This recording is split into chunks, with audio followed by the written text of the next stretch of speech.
Catastrophic flooding continues in the Texas Hill Country, leaving one person dead and many others under evacuation orders. Hi, I'm Eden Shekel. Thanks for joining us on Fox 4. Heavy rain across central Texas has led to flooded rivers and creeks, prompting multiple flash flood warnings. And at least one person is confirmed dead, and crews are on scene assisting with dozens of high water rescues.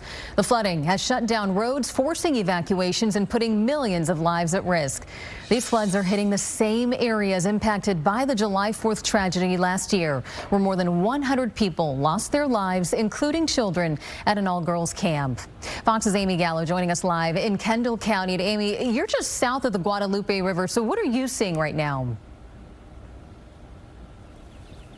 Right now, thankfully, Eden, seeing the cleanup process underway, which is such good news because this area saw some major flooding from the Guadalupe River. Just behind me here, you can see where that water line was up to, but now that's receded and the crews are coming in to try to clean up the mess that this river left behind when it came through with all sorts of debris, including trees, furniture, and anything you could imagine.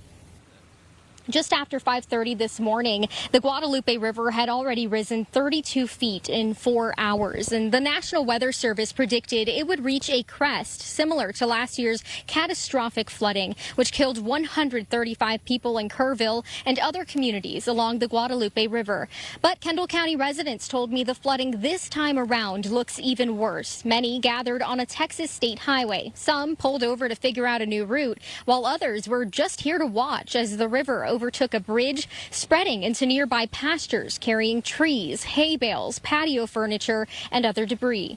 When we first got here about an hour ago, it was cresting like 5 feet under the bridge, and then it just kept rising and we kept moving back from the water, and now it's over the bridge. Definitely the highest I've seen. Definitely was not as strong over this side of the road, and then over the guardrails. It's definitely bigger than last year. I'm worried if houses are going to get flooded.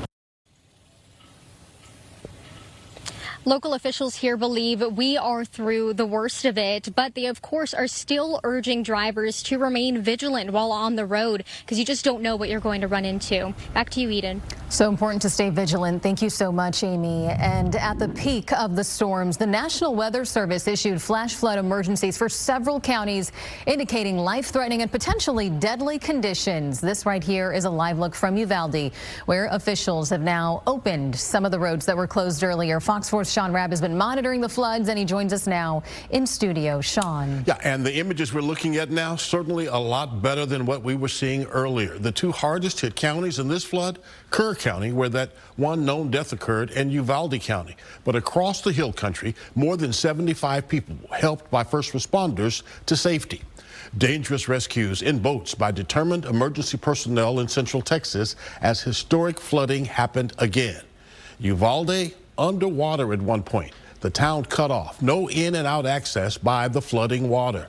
20 to 25 inches of rain punching the overflow button on rivers that run through central Texas and the hill country. Now this is what it looked like from above as the rushing waters swallowed up literally everything in its wake.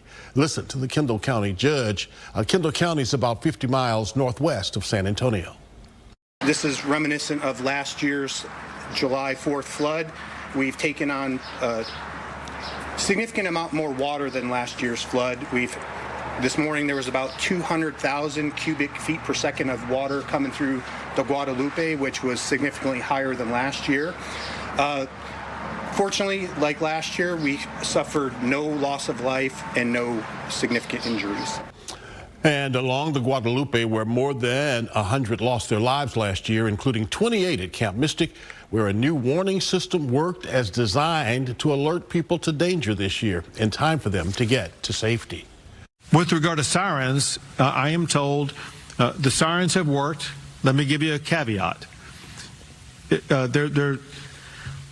All sirens worked. With regard to one of the sirens, at sometime before 4 a.m. this morning, there was a triggering of the siren that did not go off immediately, but it was triggered again 5 minutes or 10 minutes later, and it did go off at that time. So for all practical purposes, the functionality of the sirens worked just fine. Now, reports are the one person who has died was a 65-year-old man in Kerr County, downstream from Kerrville, after floodwaters took his mobile home away overnight.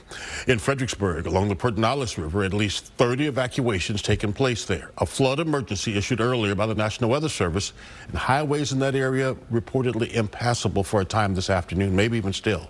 We heard from Governor Abbott earlier, but in about an hour, he'll be briefing the state on the very latest regarding the Hill Country flooding. There's a briefing happening in Kerrville right now.